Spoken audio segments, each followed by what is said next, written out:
it starts to rain, everything's the same. When it rains and shines, it's just a state of mind.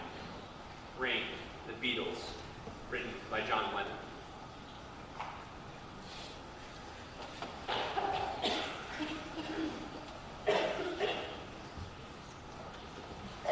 Big and black the clouds may be, time will pass away. If you put your trust in me, I'll make bright your day. Tell me what you see, the Beatles, written by Paul McCartney.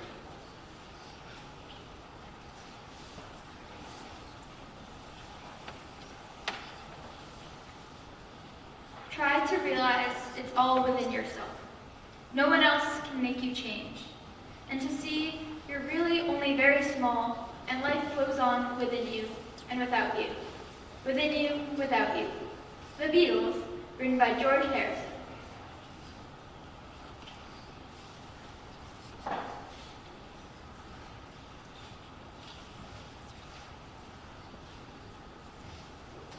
Here's to falling on your face, getting back up and winning the race.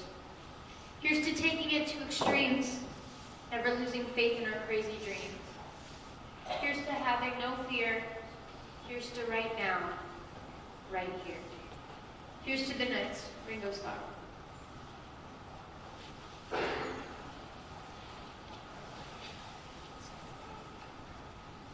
Good morning. Good morning. My name is Maris Chapter, and I am a sixth former from Avon, Connecticut. I'd like to say that most of you know me.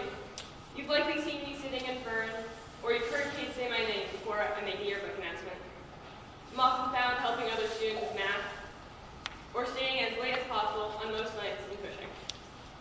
With my level of involvement here, some younger students have thought that I was a faculty member, and are surprised when I tell them that I'm actually a day student. I found that between last year, my junior year, and this year, I've changed. My perspective of the world has changed, my outlook on life has changed, my opinion of myself has changed. Before the fall term of this year, I didn't take opportunities. I closed myself off from the world. I kept my feelings and thoughts inside, worrying about what others thought. I was obsessed with how people perceived me, and I tried to be perfect. But you can't be perfect. There's no such thing. You'll try and try to fix your flaws, and when you think you have, you'll just find more flaws. Trust me. In life, there are things you can control and things you cannot. I've gotten to a point of self-acceptance where I'm willing to admit that I am a control freak. Life can be hard, and you have a certain way of how you want things to go. But let me tell you, the only thing you can control is yourself. The things you do, the things you say, decisions you make, the way you see the world, and the way you react to life. As I said, life can be hard. You will be sad, you will be frustrated, you will make mistakes, but you can learn from everything. Before this year, I could not imagine myself standing in front of all of you, giving a chapel talk, making family-style announcements. I was a shy child. I am an introvert, and I suffer from crippling social anxiety. But the difference between who I am now, speaking in front of like 500 people, and the person I was just last year is confidence. Let's start at the beginning.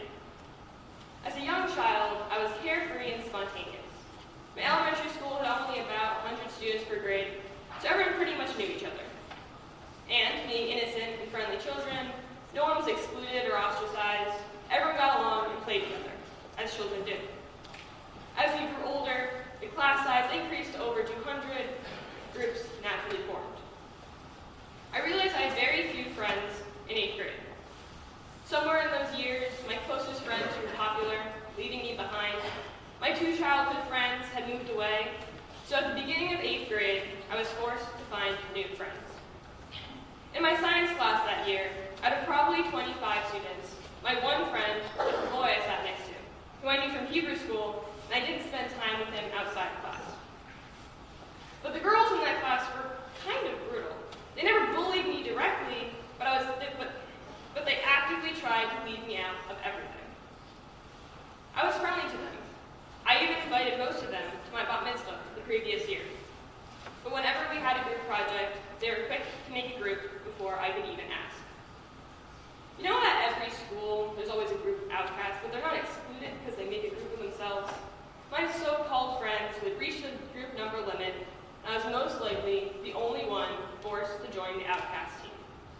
Unfortunately, all the outcasts were friends with each other, so I was always on the outs of even the outcasts.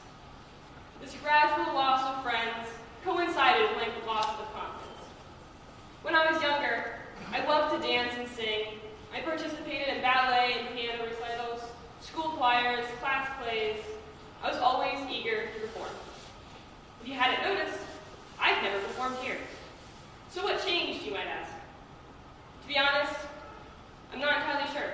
It's most likely a mixture of things. For one, I realized other students didn't like me, for reasons unknown. I slowly but surely began to doubt my own talents. I convinced myself that I was a bad singer, a bad artist, a bad athlete. I felt like I needed to prove myself, but I didn't think I was good enough. With such a low self-esteem, my introverted side completely took over, and I practically silenced myself. As I tried to survive through high school, I always compared myself to others, and I never once thought I was even close to equal. I struggled with self-loathing and body image issues. I never believed that I could be good at something. I was never truly proud of myself. This began to change when I qualified for New England's for throwing javelin last spring. While I only got 7th place, I was proud. I was happy that I found something I actually felt like I was good at. Because that's the difference. You might be good at something, but it only matters if you think you are good. Because your opinion of yourself is the only one that is important. It's the only one that actually makes an impact on your self-image. Now, I'd be lying if I said javelin changed everything.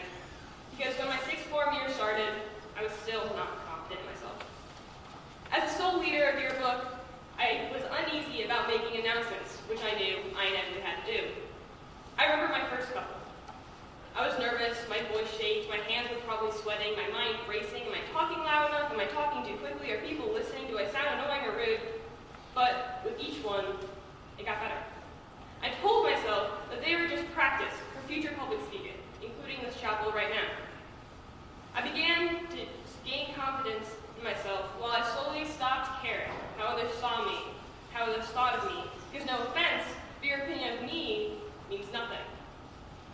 And I would realize that that obsession was holding me back for so long. From my experience, here's my advice. If you want to gain self-confidence, find something that you love to do. You don't necessarily have to think you're good at it, but chances are you are, even if you don't think so. Now do it. As long as you can, as much as you can, believe that you are genuinely good at it. If you can't do that alone, then listen to the people who you care about. They'll tell you the truth. For me, it's tech. This year, I was part of tech for both the play and the musical. And I loved every second of it. I'm so grateful for the practical skills I have learned. I know that I will continue to use them in the future. I've grown so comfortable in the scene shop, knowing where everything is and belongs. I know what tools to use and how to use them. But in addition to that, I've learned how to be a quick problem solver, how to think fast and make practical decisions. And unfortunately, I didn't appreciate that until pretty recently when Mr. K told me how big a role I actually played in our theater productions. I thought I was useless, a burden, no more than any other techie, but I was wrong. And the people I care about told me so. They told me that I am what makes things run smoothly during a show, that I am good at managing actors and techies backstage. Beck always calls me the captain of tech, if there was such a thing. Miguel De La Fey wrote that as the backstage queen on my senior poster. I've now found people who make me believe in myself, who help me have courage, who push me past the restraining limits I've set for myself. They know what I'm capable of, even when I don't see it. So if you see me on stage, performing, not just moving a table in the dark, just know that I've grown, and I'm confident. What I'm trying to say is that if you struggle with self-confidence or self-love, as I'm sure many of you do, find something you love, and find people who really appreciate you, even when you don't appreciate yourself. Because you are special. You have some unique talent, or belief, or passion. Even if you're just a tiny speck in the universe, an insubstantial blip in time, your insignificance is only relative. And you have a life, so live it how you want, and let no one stop you. Thank you.